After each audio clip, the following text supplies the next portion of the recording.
हर किस्म के रूहानी जिस्मानी मसाइल और वज़ाइफ के लिए पीर इकबाल कुरैशी चैनल को सब्सक्राइब करें।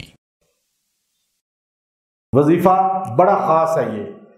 ये वजीफा है, अगर आप ये चाहते हैं कि आपको नमाज में मज़ा आए, तिलावत में मज़ा आए, नमाज, रोज़ा, हज, ज़कात, कोई भी इबादत है, एक तो उसमें लुत्फ आए, दूसरा अल्लाह ताला आपको उसका हमेशा आदी बनाए, और तीसरा अल्लाह ताला आपको ईमान के साथ उठा के ले जाए।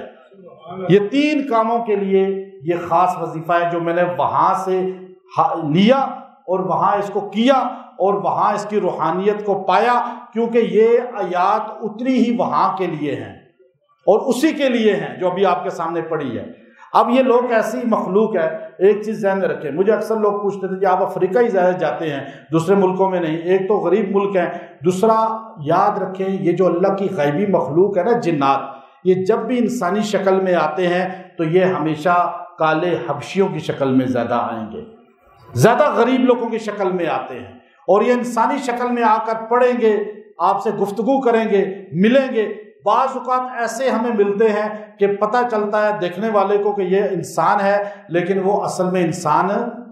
अब मैं ऐसी जगह पे गया हूँ, वल्लाह मैंने ऐसे खुद बंदों से वहाँ मुलाकात की है जो असल में इंसान नहीं थे, लेकिन वहाँ पे रह रहे हैं और ऐसे ज़िंदगी गुजार रहे हैं, और वो आकर हमारे साथ चिपकते थे। मैं जब वहाँ सूरह मरियम की तिलावत नजाशी की कब्र पे शुरू की तो कुछ लोग, मैं उनको कह रहा था आप साइड पे हो जाए, तो मैं साइड पे किया उनको, लेकिन एक मेरे साथ चिपकी जा रहा। जब आयात को वो पढ़ना शुरू किया तो और ज़्यादा वो करीब होकर खड़ा हो गया। तो मैंने ये चीज़ महसूस की कि ये जो आयात हैं इनसे मोहब्बत करने वाली एक बड़ी मखलूक है। ये जो मैं अभी आपको वजीफ़ा दे रहा हूँ, आपको गैबी एक ताकत मिलेगी, और ये ऐसी गैबी ताकत है कि इंशाअल्लाह इस आयत में अल्लाह ने तासीर रखी है। पहली तो बात ये कि कुरान और हदीस सुनकर असर लेना चाहिए और बेतवज्जही से नहीं सुनना चाहिए। बात बात यहाँ कोई बंदे आके बैठ जाते हैं, मैं अपना भी बताता हूँ, वो घड़ी को देखना शुरू हो जाते हैं मिसाल तौर पे, तो ऐसे बंदों को देखकर मेरे जहन से चीज़ निकल जाती है, क्योंकि उनकी तवज्जो हदीस की तरफ नहीं होती, कुरान की तरफ नहीं होती, हमारे से वो चीज़ उठा ली जाती है। तो इसलिए जहन में रखें, जब भी कोई हदीस कुरान सुने तवज्जो से। अब बादशाह के बारे में कहा, वइज़ा समिअू, ये 7वें पारे की पहली आयत है, वइज़ा समिअू मा उन्ज़िला इलर रसूल तरा अयुनहुम तफीज़ु मिनद्दम मिम्मा अरफू मिनल हक़। आंसू इसलिए बहे कि इन्होंने हक़ को पहचान लिया, हक़ को महसूस कर लिया। आप जितने हैं हक़ को पहचाना है, महसूस किया है, लेकिन अमल नहीं है अक्सर हमारे लोगों का। अब अमल कैसे आ जाए? फ़क़ वो ये है कि वो अल्लाह रब्बुल इज़्ज़त इस आयत के अंदर उतारा, यक़ूलून रब्बना रब्बना आमन्ना फ़क्तुबना, सारे इसको पढ़े, रब्बना आमन्ना फ़क्तुबना माशाहिदीन। ये जुमले छोटे से हैं, रब्बना आमन्ना फ़क्तुबना माशाहिदीन। बस ये जुमला आप रोज़ाना सिर्फ 3 बार पढ़ लें।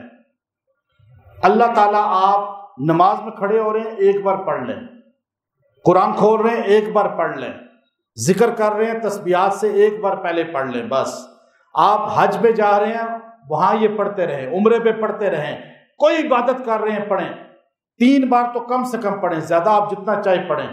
अगर आप चाहते हैं आपके काम फौरी हो जाएं, आप इसको 100 बार पढ़ के जो दुआ करेंगे अल्लाह कबूल फरमाएगा।